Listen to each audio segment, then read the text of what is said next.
Desa Gandu merupakan salah satu desa yang berada di Kecamatan Tembara, Kabupaten Temanggung, yang berada di sebelah timur lereng Gunung Sumbing dengan jumlah luas wilayah 125 hektar persegi.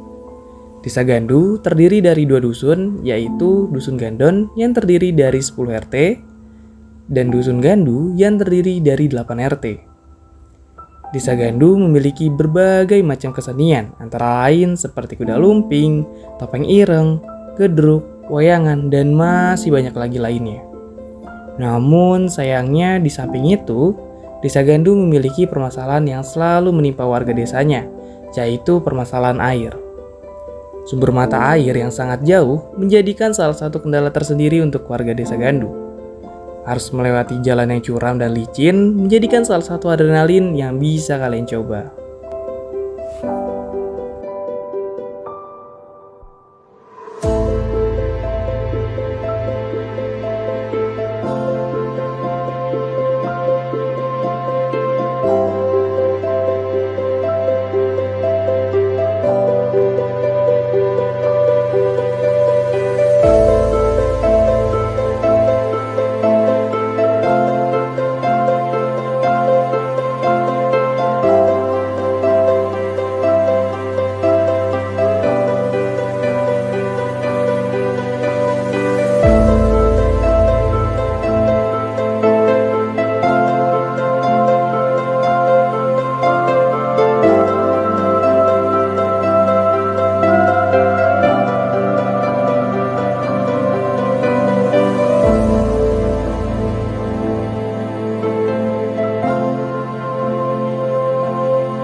Apakah di Desa Gandu ini memiliki sumber mata air?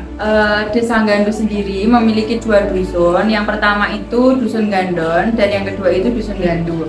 Untuk Dusun Gandon sendiri memiliki sumber mata air, 2 sumber mata air. Yang pertama itu ada Curug Mudal. Curug Mudal itu tepatnya di Desa Banaran, dan yang kedua itu di Curug Ngomben. Curug Ngomben itu atau sumber mata air Ngomben itu tepatnya di Dusun Gandon. Untuk yang Gandu sendiri itu memiliki 2 sumber mata air. Yang pertama itu tepatnya sumber mata airnya berada di Desa Nglamuk, dan yang kedua itu bertepatan di di ladang warga.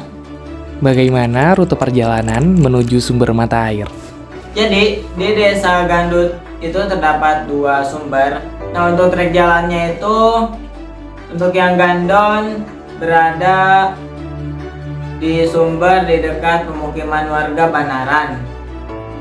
Nah, di situ ada curug yang sumbernya diambil oleh warga Dusun Gandon. Nah, sebelum kita memasuki atau menemui sumber tersebut, kita harus melewati naik turun jalan menuju Banaran tersebut. Jalannya itu pertama mulus, berikutnya nanti ada jalan bebatuan, ada jalan coran. Setelah itu kita parkir di bagian atas atau terakhir jalan bermotor.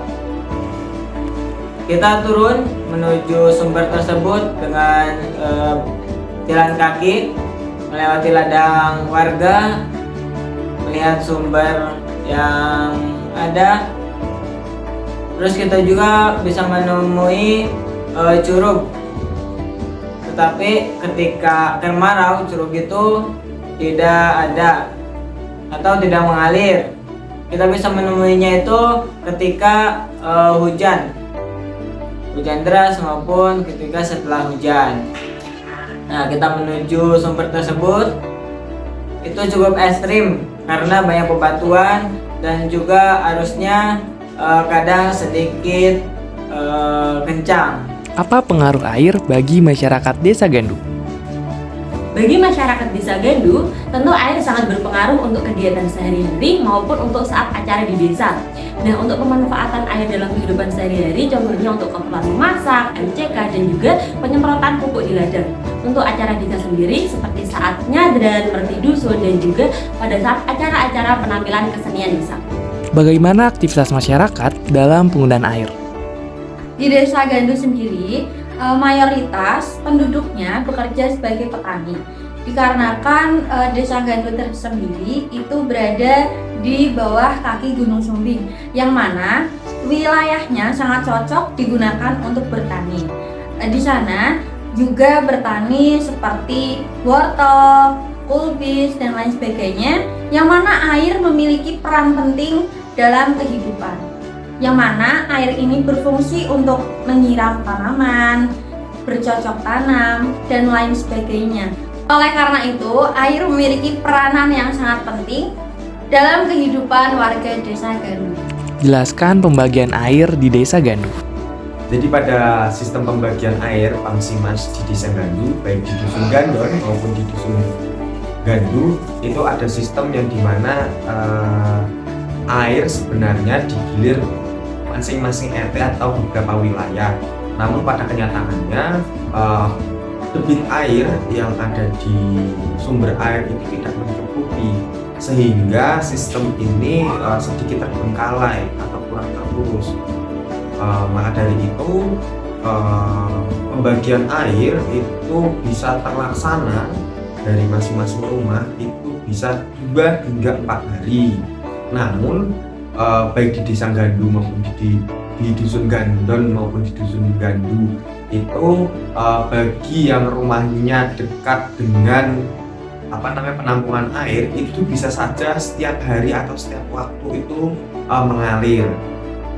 Lalu kendala selanjutnya adalah jika terjadi curah hujan tinggi atau terjadi longsor, itu sumber air bisa mati dikarenakan beberapa pipa itu terkena banjir atau terkena longsoran, sehingga menyebabkan pipa tersebut rusak atau bocor. Bagaimana penyaluran atau pengelolaan Pamsimnas? Untuk penyaluran Pamsimas sendiri, baik dari Dusun Gandu maupun Dusun Gandon berkisar sekitar 2-4 hari tergantung pada besar atau kecilnya kapasitas debit air yang mengalir dari sumber air ke penampungan. Nah, untuk rumah yang dekat dengan penampungan air memiliki keuntungan bisa mengalir setiap hari. Apa alternatif jika terjadi kemarau yang panjang? Alternatif pada saat kemarau di Desa Gandu sendiri itu ada 2 dusun. Yang pertama yaitu Desa Dusun Gandu. Dusun Gandu sendiri itu sumber mata airnya di PDA, di Pansimas. Nah, semisal Pansimasnya itu tidak menyala, itu menggunakan sumber mata air. Apabila sumber mata air itu tidak menyala juga, maka para masyarakat Dusun Gandu itu iuran untuk membeli mobil tangki yang bekerja sama dengan BPBD.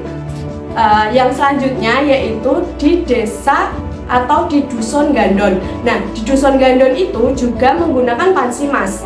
Nah, apabila Pansimasnya itu juga tidak menyala, menggunakan sumber mata air. Nah, apabila pada musim kemarau, itu sumber mata airnya akan menyurut atau tidak mengalirkan air. Nah, apabila itu sudah tidak mengalirkan air, itu para masyarakat Dusun Gandon itu ke sumber mata air yang ada di Code di Boto Putih. Nah, itu airnya bisa digunakan untuk mencuci pakaian, mencuci bahan makanan atau apa, dan untuk mengambil airnya itu dibawa pulang.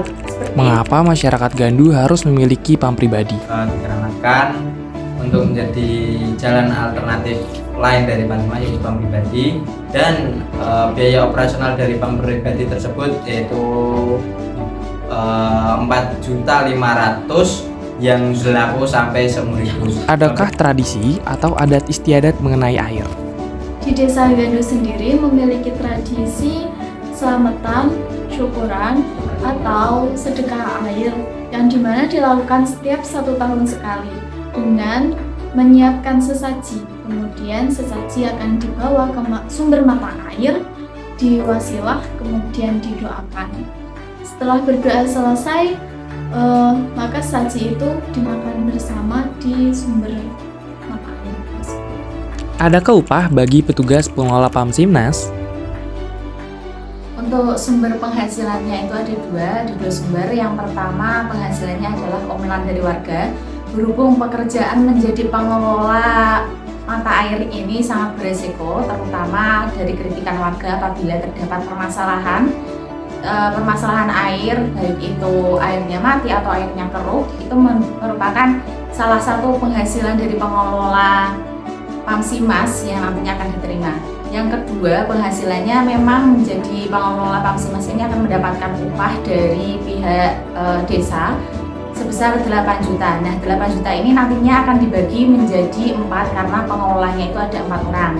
Namun berhubung menjadi permasalahan lagi yang sekarang pengelolanya hanya ada 1, sehingga itu menjadi sangat tantangan tersendiri bagi pengelola Pamsimas untuk mengelola perairan di Desa Gandu tersebut.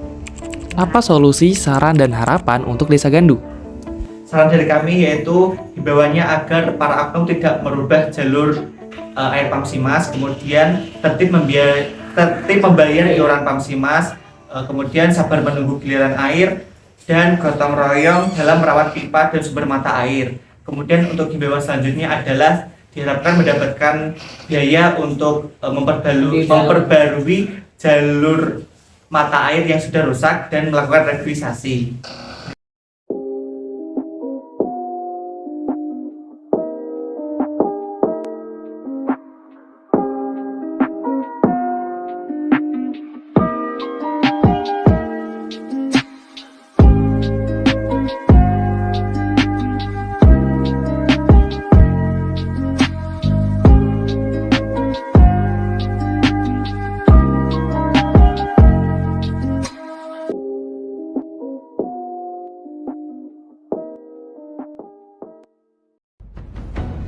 Born on the wrong side of the ocean, with all the tides against you. You never thought you'd be much good for anyone, but that's so far from the truth. I know there's pain in your heart, and you're covered in scars. Wish you could see